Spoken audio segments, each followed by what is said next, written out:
Hi guys, welcome to my YouTube channel Noren Gogoi Pig Farm. আহকচোন বন্ধুসকল চাওঁ আজি মোৰ গাহৰি ফাৰ্মখন কেনেদৰে ৰাখিছোঁ।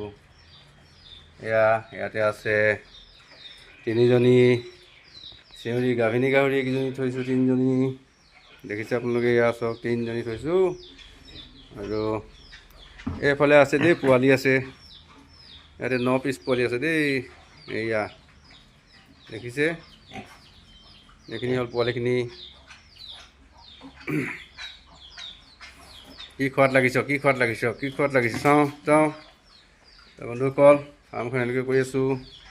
এইকেইজনী গাভিনী আছে, এই ডিচেম্বৰ মানত পোৱালি দিব। ইহঁতি যা সেইফালে যা, ডিচেম্বৰ মানত পোৱালি দিব। ডিচেম্বৰ মাহত আৰু এজনী পোৱালি আছে, ইয়াতে আছে 5টা পোৱালি। মই আপোনালোকক দেখুৱাই আছোঁ। এজনী মাকজনী মই দেখুৱাই দিছোঁ, আৰু পোৱালিকেইটা হ'ল এইকেইটা। চব পোৱালিকেইটা খাই লৈ শুই আছে ধুনীয়াকৈ।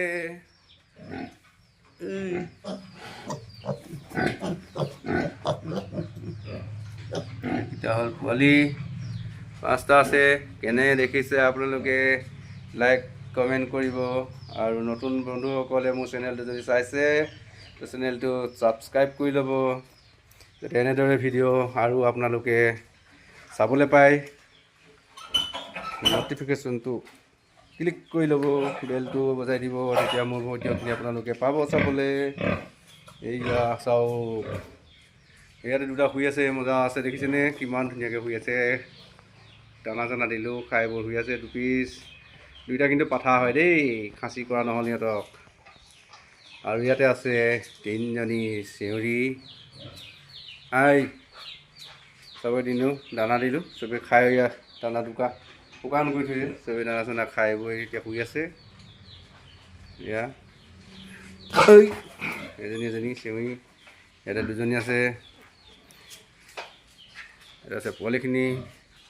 আৰু এতিয়া কথা হ'ল বন্ধুসকল, আপোনালোকে যদি গাহৰি ফাৰ্ম কৰোঁ বুলি ভাবিছে, তেতিয়াহ'লে কিন্তু আপোনালোকে প্ৰথমতে গাহৰিৰ গঁৰালটো ফাৰ্মখন আপোনালোকে প্ৰথমতে বনাই ল'ব, যাতে আপোনালোকে ফাৰ্মখন চাফ চিকুণ কৰিবলৈ সুবিধা পায়। আৰু চাফ চিকুণ কৰি ৰাখিলেহে গাহৰিক বেমাৰৰ পৰা বচাই ৰাখিব পাৰিব, নহ'লে কিন্তু লোকচানৰ সন্মুখীন হ'বই হ'ব। সেইটো সঁচা কথা। সেইকাৰণে বন্ধুসকল, আপোনালোকে ফাৰ্ম কৰিম বুলি যেতিয়া ভাবে, প্ৰথমতে গাহৰিৰ গঁৰালটো বনাবলৈ চেষ্টা কৰিব, আৰু গঁৰালটো পকাৰে বনাই ল'ব। পকাৰে বনাই লোৱাৰ পিছতহে আপোনালোকে ভালকৈ গাহৰি পোৱালি বাছনি কৰি আনি ফাৰ্মত বা আপোনাৰ গাহৰিৰ গঁৰালত ভৰাবহি। আৰু যাতে চাব আপোনালোকে,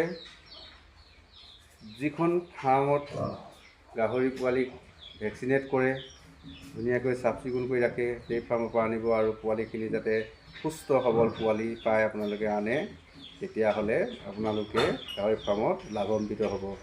আৰু আপোনালোকে যদি কম দামত, বজাৰৰ পৰা কম মূল্যত যদি পোৱালি আনি যদি গাহৰি ফাৰ্ম কৰিম বুলি ভাবে, তেতিয়াহ'লে কিন্তু আপোনালোকে যিমানখিনি লাভ হয় সিমানখিনি লাভ নাপাব।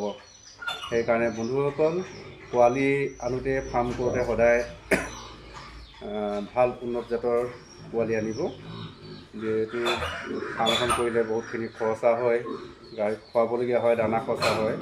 আৰু উন্নত জাতৰ পোৱালি যদি আনি আপোনালোকে পালন কৰে, তেতিয়াহ'লে অতি সোনকালে আপোনালোকে লাভৰ ঘৰত আগবাঢ়িব পাৰিব। তো বন্ধুসকল, আৰু এটা কথা, আপোনালোকে যেতিয়া ফাৰ্মখন কৰিব, যিদিনাখনে আপোনালোকে ফাৰ্ম ষ্টাৰ্ট কৰিব, তেতিয়াৰ পৰা আপোনালোকে গাহৰি মাংসৰ লোভটো কিন্তু কমাব লাগিব। কিন্তু এইটো কোৱা নাই যে গাহৰি মাংস খাব নালাগে। আপোনালোকে যেতিয়া শুনিব যে গাঁৱত ওচৰে পাঁজৰে যদি গাহৰিৰ বেমাৰ হোৱা বুলি শুনে, তেতিয়াহ'লে আপোনালোকে যিজনে গাহৰি ফাৰ্মত ব্যস্ত হৈ থাকে, তেওঁ কিন্তু সাৱধান হ'ব লাগিব। ক'ৰবাত যদি বেমাৰী মৃত গাহৰি যদি কাটি মাংস বিক্ৰী কৰি আছে, আপুনি তাৰ ওচৰলৈও যাব নালাগিব। খোৱাটোতো দূৰৰ কথা। আপোনালোকে আপুনি সেই গাহৰি কটা বেপাৰীজনকো আপোনাৰ ঘৰলৈ মাতিব নালাগিব। সম্পূৰ্ণ লকডাউন হিচাপত আপুনি থ'ব লাগিব আৰু আপোনাৰ গোটেই গঁৰালটো ফাৰ্মখন গাহৰিখিনি। আৰু আপোনালোকে গাহৰিখিনি মেলি দিয়াটো নাভাবিব। কিছুমানে কয় গাহৰি আগতে মেলি দিয়ে, বোকাত গাহৰিয়ে ধূলি মাৰি বোকা লৈ থাকে, তেতিয়া মহ মাখিয়ে নেকামোৰে, গাহৰি বেমাৰ নহৈছিলে। কিন্তু সেইটো কথা নহয়, সেইটো মই কিন্তু বিশ্বাস নকৰোঁ।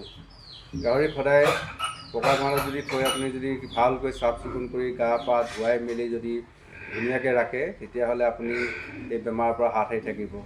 গঁৰালটো আপোনালোকে এটা কথা মন কৰিব, গঁৰালৰ চাৰিও ছাইডে আপোনালোকে যাতে বাহিৰৰ হাৱাটো অলপ সোমাব নোৱাৰা ব্যৱস্থা কৰিব লাগে।